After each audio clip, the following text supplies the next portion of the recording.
Сәлеметсіңдер ме балалар? Қазақ тілі 3 сынып 13 сабақ 49, 50, 51 жаттығуларды бірге орындаймыз. 49 жаттығу. Мәтінді тыңда. Құмырсқаның пайдасы. Құмырсқа ұйымдасып, жабыла жұмыс істейтін жәндік. Құмырсқалар ұйымшыл келеді. Орманда жүріп адасып кетсеңіз, құмырсқаның илеуіне қарап, бағыт-бағдарды анықтап алуға болады.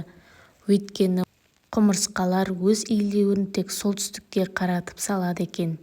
Олар өлген шыбын, шіркейді, басқа да зиянды заттарды жеп, қоршаған ортаны тазартып, табиғатқа көп пайда келтіреді. Сондықтан олардың илеуін баспаған дұрыс. Қайта оларды қорғау керек. Балдырған журналынан.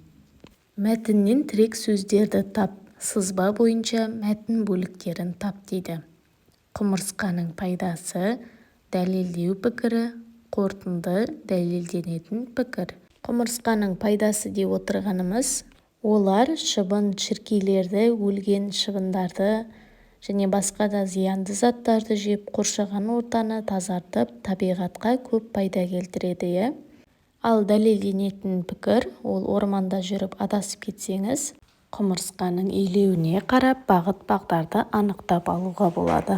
Келесі дәлелдеу пікірі. Өйткені құмырсқалар өз илеуін тек солтүстікке қаратып салады екен. Одан кейін қорытынды пікір. Сондықтан олардың илеуін баспаған дұрыс. Қайта оларды қорғау керек. Ғылыми мәтін екенін дәлелде дейді. Мәтіндегі тірек сөздер: құмырсқа, илеу, пайдалы, зиянды, табиғат, қорғау. Мәтін ғылыми мәтін, себебі мәтінде құмырсқаның пайдасы туралы нақты айтылған екен, балалар. Келесі 50-ші жаттығу. Шығармашылық үзіліс. Сөйлемдердің жалғасын тауып, көшіріп жазамыз.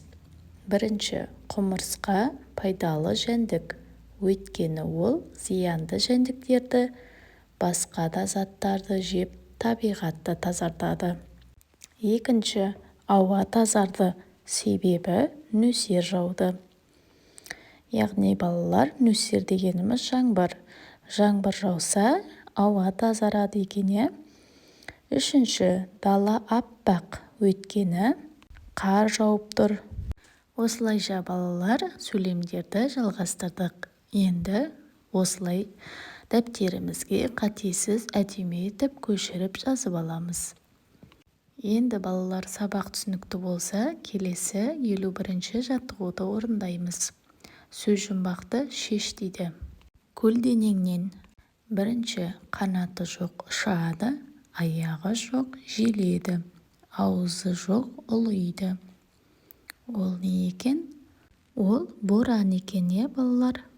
Қанаты жоқ ұшады, аяғы жоқ желеді дейді. Аузы жоқ ұлиды дейді.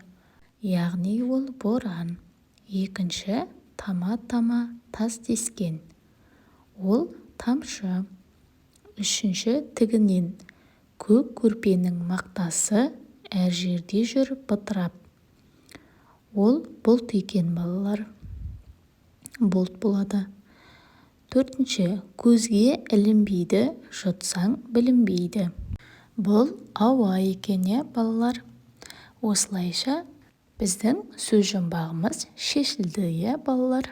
Енді осылайша жазып қоямыз. Бүгінгі біздің сабағымыз осымен аяқталды. Сабағым ұнаса, лайк басып, достарымызға таратамыз. Бүгінгі сабақ түсінікті болды деген ойдамын. Каналға тіркелмеген болсаң, подписация кнопкасын басып, каналға тіркеліп кетуді ұмытпаңдар, балалар. Келесі кездескенше сау болыңдар.